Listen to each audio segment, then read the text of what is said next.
Maggie Driscoll will be cornered on Coronation Street as she faces the threat of blackmail. With the family in turmoil following the revelations about Will's abuse at the hands of Megan Walsh, who attempts to gain leverage over Maggie. The Driscolls have had it rough over the past few months, with Will being groomed by his athletics coach, Megan. Though he hasn't seen himself as a victim, the whole family has been worried about his safety. After the inappropriate relationship became common knowledge, Ben called Will's mother Melanie, who promptly arrived in Weatherfield and demanded why the teenager wasn't safeguarded. Furthermore, Melanie has attempted to relocate Will to Scotland. Tonight's episode of the ITV soap began with Ben and Melanie arguing over her proposed relocation plan. Ben accused his ex-wife of being self-centered, while Melanie stated that Will needed the move. As Eva Price attempted to stop the shouting match, Ben revealed that Will had gotten Megan pregnant, and that she had subsequently had an abortion. This furthered Melanie's belief that Will needed to move away, but Ben was resistant. Eva had a private conversation with Melanie, and explained that Megan managed to dupe the entire town, as well as 2 schools, into keeping the relationship a secret. She urged her to not blame Ben over the matter, and to band around Will. Ben returned to the Rovers, where Eva remarked about her discussion with Melanie. She thought that they had at least reached a middle ground of sorts, but this didn't look to be the case. Unbeknownst to the pair, Melanie went to the hospital to visit Maggie, who was recovering from her heart attack. After some initial pleasantries, Melanie's agenda became clear as she brought up some Driscoll secrets. She had knowledge that Maggie had killed her husband, Alan, by pushing him down the stairs, and threatened to tell Ben if she didn't get what she wanted. Her demand for Maggie was simple: convince Ben to let Will move to Scotland. Though Maggie is never one to shy away from a threat, the matriarch seemingly has no escape here. Will she follow through with Melanie's demands, or will she feel it is time to tell her son about their past? The rain hit the cobbles like a warning, sharp, relentless, impossible to ignore. In Coronation Street, Weatherfield had seen its fair share of secrets, but tonight, Maggie Driscoll's was about to tear her world apart. Maggie stood alone in the dimly lit back room of the Rover's return, her hands trembling as she stared at her phone. Another message. You've had enough time. Midnight. Or everyone finds out. Her chest tightened. Whoever was behind this knew everything, things she'd buried so deep she'd convinced herself they no longer mattered. But they did. And now they were being used against her. Maggie? You all right, love? She quickly locked her phone and forced a smile as Jenny stepped into the room. Yeah. Just, bit tired, that's all. Jenny frowned, unconvinced. You've been off all day. If something's wrong.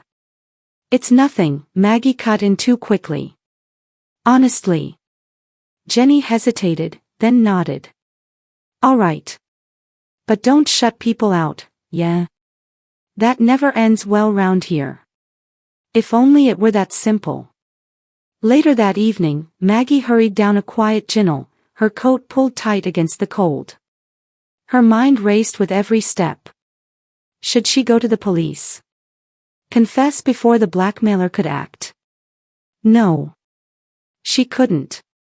Not when it would destroy everything, and everyone, she cared about. Her phone buzzed again. Don't be late. She reached the abandoned builder's yard at the edge of the street, her breath visible in the night air. The place was eerie, half-lit by a flickering lamp. And then. You came. Maggie froze. A figure stepped out of the shadows. Her eyes widened. You? It was someone she knew. Someone she trusted. That's right, they said calmly. Did you really think you could hide it forever? Maggie shook her head, her voice breaking. I didn't have a choice. You don't understand. Oh, I understand perfectly, the blackmailer snapped. You lied. You covered it up. And now you're going to pay. What do you want? Maggie whispered. Money, for starters. And silence. You keep playing your part, do exactly what I say, and maybe, just maybe, your secret stays buried. And if I don't? The blackmailer smiled coldly. Then by morning, everyone in Weatherfield knows what you did. The next day, Maggie tried to act normal. She served drinks, laughed at jokes, and nodded along to conversations, but inside, she was unraveling. Every face felt like a threat. Every whisper sounded like suspicion. And then came the worst moment of all. "You're quiet today," said Ryan, leaning on the bar. "Something on your mind?" Maggie forced a laugh. "Just tired." "Yeah. Or hiding something." Her stomach dropped.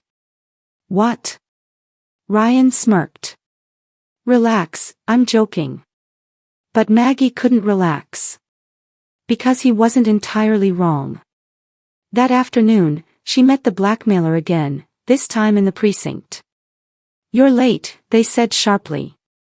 "I had to get away without raising suspicion," Maggie hissed. "You're asking for too much." "I'm asking for what I'm owed." "You're blackmailing me." "And you gave me the ammunition," they shot back. "Let's not pretend you're the victim here." Maggie's eyes filled with tears. "Please, this will ruin lives."